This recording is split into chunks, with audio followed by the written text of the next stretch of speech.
बीच बड़ी जानकारी, कांग्रेस की दूसरी लिस्ट जारी हुई है। बड़ी जानकारी, इससे पहले कल एक सूची जारी की गई थी 33 नामों की, और अब दूसरी लिस्ट जारी की गई है। फर्स्ट इंडिया आपको लगातार संकेत दे रहा था, हमारे सहयोगी लगातार बता रहे थे कि आज इंतजार है, और वो नाम भी हम आपको बताते हैं। देखिए, सादुल शहर से जगदीश चंद्रा जांगड़ को प्रत्याशी बनाया है, करणपुर से गुरमीत सिंह कुन्नर को, सूरतगढ़ से डूंगर राम गेदर, ये वो नाम है। हनुमानगढ़ विनोद कुमार चौधरी, खाजूवाला जो कि एससी के लिए सीट निर्धारित की गई है, गोविंद राम मेघवाल को मैदान में उतारा है। 43 नामों की ये सूची जारी की गई है। बीकानेर वेस्ट से डॉक्टर बुलाकी दास कल्ला, नोखा से सुशीला डूडी को, जबकि सरदार शहर से अनिल कुमार शर्मा को, झुंझुनू बिरजेंद्र सिंह ओला, नवलगढ़ से डॉक्टर राजकुमार शर्मा, फतेहपुर हाकम अली, नीम कथाना सुरेश मोदी, कोटपुतली से राजेंद्र सिंह यादव, दूदू एससी जो निर्धारित है, बाबूलाल नागर को एक बार फिर उतारा है मैदान में। सिविल लाइन से प्रताप सिंह खाचरियावास मंत्री है, किशनपोल से अमीन कागजी, आदर्श नगर से रफीक खान, बस्सी एसटी के लिए निर्धारित है, लक्ष्मण मीणा को मैदान में उतारा है। बानसूर से शकुंतला रावत को एक बार फिर मैदान में उतारा है। रामगढ़ से जुबेर खान, डी कुम्हेर से विश्वेंद्र सिंह, महुआ से ओम प्रकाश हुडला को, राजाखेड़ा से रोहित बोहरा, भजनलाल जाटव को मैदान में उतारा है। दौसा से मुरारीलाल मीणा, लालसोट एसटी के लिए निर्धारित है, परसादी लाल मीणा को एक बार फिर उतारा मैदान में।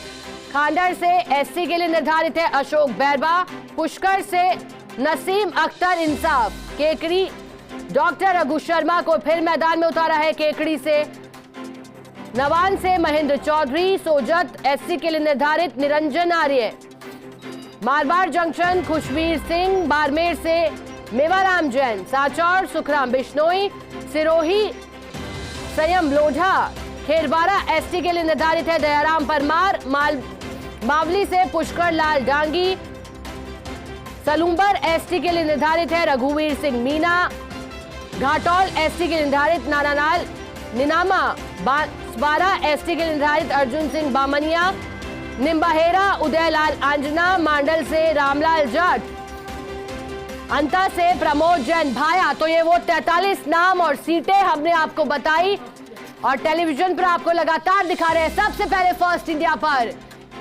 पहले ही संकेत दिए गए थे, लेकिन जब हम पहली सूची को देख रहे हैं तो फिर जिस तरह से पहली सूची कल कांग्रेस पार्टी ने जारी की थी 33 नामों की, तो वहां ज्यादा प्रयोग नहीं किए गए थे। उन चेहरों को मैदान में उतारा गया था जो कि परंपरागत है और विश्वास पात्र है। अब 43 नामों की दूसरी सूची जारी है। यहां भी दारोमदार उन नेताओं पर एक बार फिर जो कि सिटिंग एमएलएज है, और अधिकतर नाम ऐसे भी हैं जो मंत्री पदों पर तैनात है।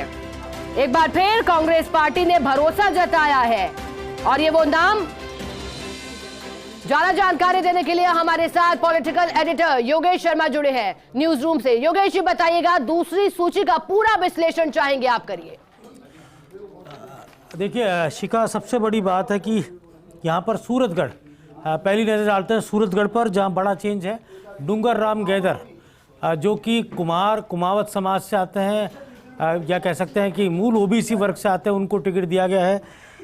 एक ज़माने में बीएसपी से डूंगर राम गैदर ने चुनाव लड़ा था, तकरीबन 70,000 वोट उन्होंने लिए थे। उससे पहले गंगाजल मील भी कांग्रेस पार्टी से विधायक रह चुके हैं। तो सूरतगढ़ में यहाँ पर कांग्रेस पार्टी ने प्रयोग किया। डूंगर राम गैदर जिनको अभी बोर्ड चेयरमैन भी बना रखा है, उनको यहाँ पर दिया गया है। फिर आ जाए हम अब सबसे जो चेंजेस की बात कर लें, नोखा में सुशीला डूडी, जो हम बात कर रहे थे कि रामेश्वर डूडी के परिवार से है, उनको यहाँ पर टिकट दिया गया। ये बहुत ही महत्वपूर्ण सीट है नोखा बीकानेर की, या सुशीला डूडी को उम्मीदवार बनाया गया है। और रामेश्वर डूडी जिनकी अचानक से तबीयत बिगड़ी थी, उनको ब्रेन हेमरेज हो गया था, और उसके बाद से वो लगातार एक तरह से कहा जाए तो वो इलाज करा रहे हैं, उनकी तबीयत पूरी तरह ठीक नहीं है। और आगे हम बढ़ेंगे इस सूची में, तो दूदू में कांग्रेस पार्टी ने के जो बागी थे पिछली बार, जिन्होंने बागी होकर चुनाव जीता था, बाबूलाल नागर, वो दूदू से चुनाव लड़ेंगे। बाबूलाल नागर का नाम लगभग तय पहले से ही था। योगेश जी, बिल्कुल आपको एक बार रुकना चाहेंगे। मंत्री प्रताप सिंह खाचरियावास भी हमारे साथ जुड़े हैं। प्रताप सिंह खाचरियावास, ये दूसरी लिस्ट जारी है, आपको एक बार फिर सिविल लाइन क्षेत्र से उतारा गया, क्या पहली प्रतिक्रिया रहेगी आपकी फर्स्ट एरिया पर? हेलो प्रताप सिंह जी, मैं आपकी आवाज सुन पा रही हूँ। कुछ प्रोग्राम्स में हूँ। चलिए सर, आपसे दोबारा जुड़ने की कोशिश करेंगे। हमारे साथ लगातार न्यूज रूम से पॉलिटिकल एडिटर योगेश शर्मा जुड़े हैं, उनका रुख करेंगे। योगेश जी बताइएगा, आप विश्लेषण कर रहे थे नाम और प्रयोग को लेकर के। और देखिए, सबसे बड़ी बात इस सूची में जो मुख्य सचिव रहे हैं राजस्थान के निरंजन आर्य, वो चुनाव लड़ेंगे सोजत से, जिसकी प्रबल संभावनाएं थी। वो भी अशोक गहलोत के बेहद विश्वस्त कहे जाते हैं। उनको यहाँ पर टिकट दिया गया है। सोजत जो रिजर्व सीट है एससी की, वो यहाँ से चुनाव लड़ेंगे। योगेश जी, आपसे जानकारी लेंगे, हमारे साथ बने रहिएगा। हमारे साथ डेली न्यूज एडिटर अदिति नागर भी जुड़ी हैं। अदिति, आपको सुन रही थी, आपने दावा किया था कि दूसरी सूची आज आ जाएगी। सूची जारी हुई है, अब बताइएगा कितना प्रयोग है और कितना विश्वास पात्री चेहरों को उतारा गया है? पूरी कैबिनेट लगभग उतार दी गई है। महेश जोशी अगर शांति धारीवाल को छोड़ दें तो प्रसादी लाल मीणा से लेकर तमाम नाम, प्रमोद जैन भाया, देखिए सिटिंग विधायक में भी रामलाल जाट, उदयलाल आंजना, अरुण सिंह बामनिया से लेकर तमाम वो नाम आप देखते हैं। तो लगभग अगर पहली और दूसरी सूची का लबोलब आप देखें तो 90% से ज्यादा इसमें सिटिंग एमएलए और मंत्री हैं। आज की सूची में आपको मंत्री काफी दिखाई देंगे। इसके अलावा जितने भी लेफ्ट जो इंडिपेंडेंट चुनाव लड़े थे उनको अब ले लिया गया है। देखिए जैसे सिरोही से अब चुनाव में जो है पहले इंडिपेंडेंट थे, सरकार बचाने में बेहद अहम भूमिका रही है। इसके अलावा आप देखिए निरंजन आर्य, जैसा योगेश जी का जिक्र कर रहे थे, तो अब चुनाव यहाँ पर लड़ रामगढ़ से। पहले इनकी धर्मपत्नी चुनाव में थी, एमएलए थी, अब उनके पति को चुनाव लड़ा दी गए। और इसमें कोई नई बात इसलिए नहीं है, तो फर्स्ट इंडिया ये तमाम नाम पहले ही बता चुका था एक एक करके। दूसरी बड़ी बात है कि ये तमाम वो नाम है जिनको रिपीट किया जा रहा था। हम एक बात बार बार कह रहे थे कि 106 नामों में से लगभग जितने नाम है वो सिटिंग एमएलए मंत्री थे। दूसरी बात यह है कि 103 विधायक है कांग्रेस के, उसमें से 71 विधायकों को, जिसमें मंत्री भी शामिल है, उनको टिकट दी गई है। बात यहाँ पर यह है, देखिए जो इंडिपेंडेंट थे लाखन मीणा को ये देखिए 25 से तो लाखन मीणा आ गए हैं। इंडिपेंडेंट का जो उनमें भी सैयद लोढ़ा को यहाँ पर ले लिया गया है। बाबूलाल नागर तमाम नाम है। सुखराम बिश्नोई सांसौर से, इनके नाम पर संशय बना हुआ था। दिल्ली की तरफ से सुखराम बिश्नोई की जगह हीरालाल बिश्नोई का नाम था, लेकिन मुख्यमंत्री अशोक गहलोत ने सुखराम बिश्नोई का नाम लिया और कहा कि देवजी पटेल के सामने अब ज्यादा बेहतर टक्कर सुखराम बिश्नोई दे सकती है। अब जब ओटाराम देवासी का नाम अनाउंस हो गया, देवजी पटेल भी थोड़े स्ट्रॉन्ग हो गए हैं। ऐसे में सुखराम बिश्नोई को उतारा गया है। इनको लेकर दिल्ली मन में संशय बना हुआ था। इसके अलावा तमाम आप नामों का अगर लबोलब आप समझे, चाहे प्रमोद जैन भाई का जिक्र कर रहे हैं, रामलाल जाट, उदयलाल आंजना, ये तमाम वो नाम है। या इसके अपन मेवाराम जैन की बात करें, आप देखिए सीनियर नेता रघु शर्मा सेक्रेटरी, उनका भी नाम इसमें है। महेंद्र चौधरी के नाम पर संशय था, महेंद्र चौधरी का नाम भी इसमें नजर आ रहा है। नसीम अख्तर हमने पहले बताया था, अशोक पैरवा, प्रसादीलाल मीणा हो गए, मुरारीलाल और ओम प्रकाश शुक्ला। खास बात यह है, ओम प्रकाश शुक्ला को दोनों ही पार्टियां लेना था। भारतीय जनता पार्टी को 3 महीने पहले ही ले सकती होती अगर इससे इनके वीटो नहीं लगाया होता किरोड़ीलाल मीणा ने, तो भारतीय जनता पार्टी इनको ले सकती होती। ऐसे में ओम प्रकाश शुक्ला की अब ज्वाइनिंग में वसुंधरा राजे का भी अप्रूवल की जरूरत थी। अब ओम प्रकाश शुक्ला महुआ से और अशोक गहलोत इनका नाम पहले ही अनाउंस कर चुके थे। विश्वेंद्र सिंह तय नाम था, डीप से भजन लाल यादव थे कि थोड़ा राजा खेड़ा से पहले ही आ जाना चाहिए था, पर किसी उम्र के लिहाज से उनका नाम सेकंड। अदिति, आप अपनी बात पूरी कीजिएगा। न्यूज रूम से हमारे साथ लगातार पॉलिटिकल एडिटर योगेश शर्मा जी जुड़े हैं, वो भी आपसे कुछ सवाल करना चाहते हैं। योगेश जी। अदिति, देखिए सूची में ज़्यादातर वही चेहरे हैं जो हम पहले से डिस्कस कर चुके हैं। और ख़ास तौर से अदिति, एक तरह से कहा जाए तो ये माना जा सकता है कि कांग्रेस अब अपने उन्हीं चेहरों पर ज़्यादा दाव खेल रही है।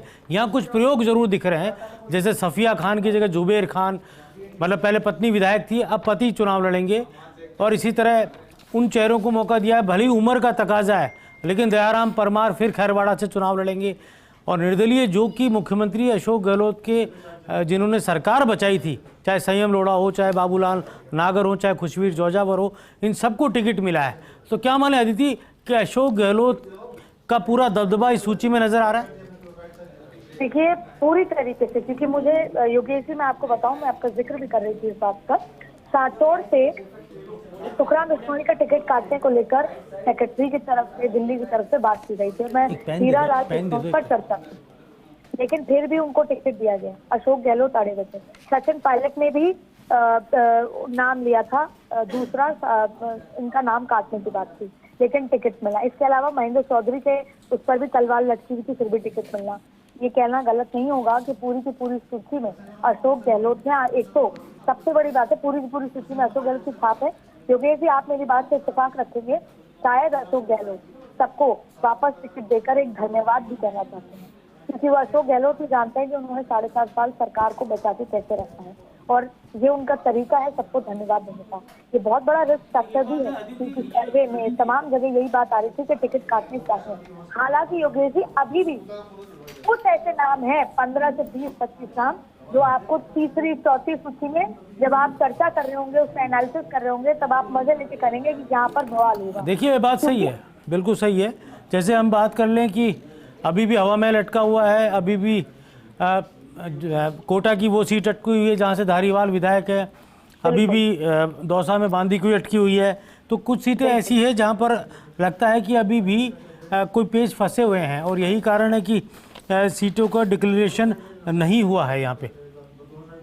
बिल्कुल नहीं हो। और आप देखें ना, आपको योगेश जी खास बात यह है कि सबसे पहले तो जब अशोक गहलोत, जब सोनिया गांधी या फिर राहुल गांधी की तरफ से बात आई थी कि ये तो वही पुराना नाम प्लस ये ही इज द सेम नाम, उसके बाद अशोक गहलोत ने मल्लिकार्जुन खड़गे, गौरव गोगोई, तमाम लोगों से बात की थी। आपको बता दूं कि जमुद्दीन धारीवाल के पीछे तो प्रभारी कह सकते हैं, उन्होंने अभी कल गौरव गोगोई से भी चर्चा की। गाड़ी बंद कर प्रियंका गांधी के साथ जब अशोक गहलोत जा रहे थे, तब इस बात का एक बार फिर जिक्र हुआ। प्रियंका गांधी ने कहा कि, और ये प्रियंका गांधी ने कहा कि फिलहाल आप इस पर फोकस ना करें, हम इस पर बातचीत करेंगे, हम दिल्ली में बातचीत करते हैं, आप फोकस करें कि मन से कैसे सचिन पायलट और आप एक का हाथ पकड़ के ताजा हो, मंदिर में साथ नजर आए। ये प्रियंका गांधी ने सुझाव भी दिया और अशोक गहलोत ने सहज रूप से इसको स्वीकार किया कि इसमें कोई बात नहीं है, और दोनों ने हाथ भी पकड़े। अदिति आपको